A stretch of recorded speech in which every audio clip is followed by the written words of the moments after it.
Yo les potes, on se retrouve pour une nouvelle vidéo. On va évoquer l'arrivée officielle d'Hugo Ekitike au Paris Saint-Germain. Qu'est-ce que ça a été compliqué pour finaliser ce dossier, ce transfert? Ça a été très compliqué dans la fin des discussions entre le Stade de Reims et le Paris Saint-Germain. Alors, Hugo Ekitike est prêté avec option d'achat obligatoire comme Kylian Mbappé en 2017. Le transfert d'Hugo Ekitike au Paris Saint-Germain a été temporairement bloqué, nous annonce l'équipe et Foot Mercato. Selon le premier média cité, c'est un pourcentage à la revente qui a bloqué, mais version démentie par Foot Mercato, une solution a été vite trouvée, parce que très clairement, le blocage PSG Reims portait sur la question des bonus pour le transfert d'Hugo Ekitike. Précisément, le Stade de Reims veut que les bonus se basent sur les performances du Paris Saint-Germain, alors que le Paris Saint-Germain voulait que les bonus se basent sur les performances du joueur. Et c'est tout à fait normal, parce qu'on n'est pas sûr que les performances du Paris Saint-Germain seront grâce à Hugo Ekitike et à son talent. S'il ne joue pas de la saison, tu crois vraiment qu'on va payer des bonus alors qu'il n'a pas joué? Même s'il devrait jouer, qu'il devrait avoir du temps de jeu, mais quand même. Donc je suis très content de Luis Campos qui a vraiment rien lâché dans ce dossier, même Antero Henrique. Ils ont voulu encore nous prendre pour des pigeons, mais ça n'a pas marché, très clairement. Il y a eu d'autres blocages aussi, notamment sur l'option d'achat obligatoire. Donc prêt avec option d'achat obligatoire pour Hugo Ekitike au Paris Saint-Germain. Une partie des 28,5 millions d'euros plus 6,5 millions d'euros de bonus sera tout de même payée pendant la saison à venir, précisent plusieurs médias. Donc Hugo Ekitike a rejoint le Paris Saint-Germain en prêt avec option d'achat obligatoire. D'ailleurs, Hugo Ekitike a donné sa première interview après son arrivée officialisée à PSG TV. Donc on va un petit peu diagnostiquer tout ça, analyser tout ça. Alors Hugo Ekitike à PSG TV. Paris, c'est le choix du cœur. Je ressens évidemment beaucoup de joie et de fierté de m'engager avec le Paris Saint-Germain. C'est une immense fierté d'être ici. Donc on voyait déjà que le joueur voulait vraiment venir, voulait vraiment rejoindre le Paris Saint-Germain. Et ça fait réellement plaisir, comme Vitinha d'ailleurs. Alors j'ai envie de montrer aux supporters que je vais tout donner. J'ai envie d'apporter ma touche, ma pierre à l'édifice, mon caractère et ma manière de m'approprier le football, mais aussi d'avoir mon impact dans le jeu et de montrer comment je joue. Après il nous dit... Je suis un joueur qui aime beaucoup les beaux gestes, donc mon but c'est de donner du plaisir aux gens, aux supporters qui viennent regarder les matchs au stade. J'aime l'esthétisme dans le football et je pense que le Paris Saint-Germain, et je pense qu'à Paris je suis au meilleur endroit pour jouer ainsi. J'ai toujours eu de la confiance en moi et en mon jeu. J'ai surtout hâte d'être sur le terrain pour jouer et pouvoir montrer ce que je sais faire. Je n'ai aucune pression, aucun doute. Donc on voit que le joueur quand même, il a faim. Ça fait réellement plaisir d'entendre ça, très clairement.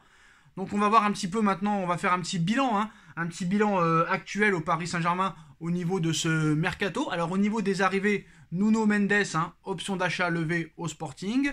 Vitinha en arrivance de Porto pour 40 millions d'euros au milieu de terrain. Hugo Ekitike arrive en prêt avec option d'achat obligatoire de 36 millions d'euros, même un petit peu moins je crois, 34 millions d'euros. Ayman Kairi, signature. Warren Zaïre-Emery, signature. Renato Sanchez, Milan Skriniar, c'est très chaud et ça devrait enfin arriver en début de semaine prochaine. Renato Sanchez au milieu de terrain et Milan Skriniar en défense centrale devraient être la 3e et la 4e recrue du Paris Saint-Germain, parce que là maintenant on a 2 recrues officielles avec Hugo Ekitike et Vitinha. En ce qui concerne Gianluca Scamacca et Kefren Thuram, c'est très simple. Si le Paris Saint-Germain met les 15 millions pour Kefren Thuram signera au Paris Saint-Germain. Tout dépend de la position du Paris Saint-Germain. Si le Paris Saint-Germain veut mettre très clairement 15 millions sur Thuram viendra au Paris Saint-Germain. En ce qui concerne Scamacca, là ça va être vraiment une bataille des négociations, une bataille de tous les instants. Ça fait 3 semaines que ça négocie. Sassuolo veut 50 millions d'euros, pas un centime de moins. Alors que le PSG quand même a fait une très belle offre de 40 millions d'euros. Mais le président de Sassuolo n'en a que faire. C'est 50 ou rien. Même West Ham, on a vu qu'il avait proposé 40 millions d'euros plus 2 ou 3 millions d'euros de bonus. Sassuolo a refusé. Alors moi, il y a 2 questions que je me pose, 2 questions que je me pose sur le dossier Gianluca Scamacca. C'est que Luis Campos le veut absolument. Et Sassuolo l'estime à 50 millions d'euros et ne veut pas le laisser partir à moins de 50 millions d'euros. Donc j'ai envie de te dire, est-ce que le joueur c'est un phénomène? Donc il va falloir un petit peu plus creuser, un petit peu plus se renseigner sur le profil et le talent, excusez-moi, le profil et le talent de Gianluca Scamacca.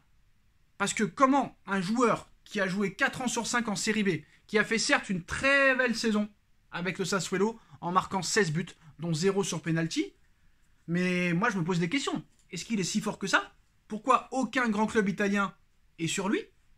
Pourquoi il n'y a que le PSG qui est sur lui et West Ham qui joue le milieu de tableau en première ligue? On peut quand même se poser très clairement des questions.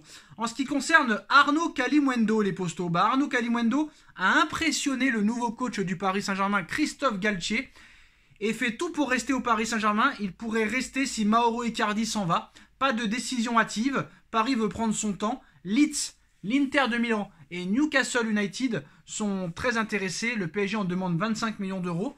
Oui, moi honnêtement, Paris cherche un ailier droit. Paris cherche un remplaçant à Angel Di Maria. Pourquoi pas donner sa chance, honnêtement, à Arnaud Kalimuendo, qui a le même profil que Hugo Ekitike, qui a le même profil que Sarabia, qui est vraiment peut-être un joueur intéressant si on lui laisse sa chance.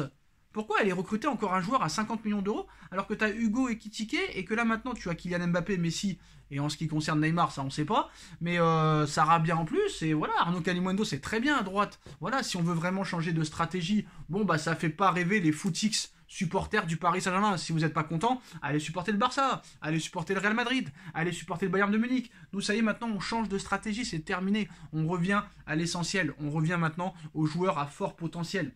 Alors, ça n'intéresse pas les footix du Paris Saint-Germain. Je vous demande de partir et d'aller supporter un autre club. Parce que c'est terminé les paillettes. C'est terminé la starification. En tout cas, je l'espère.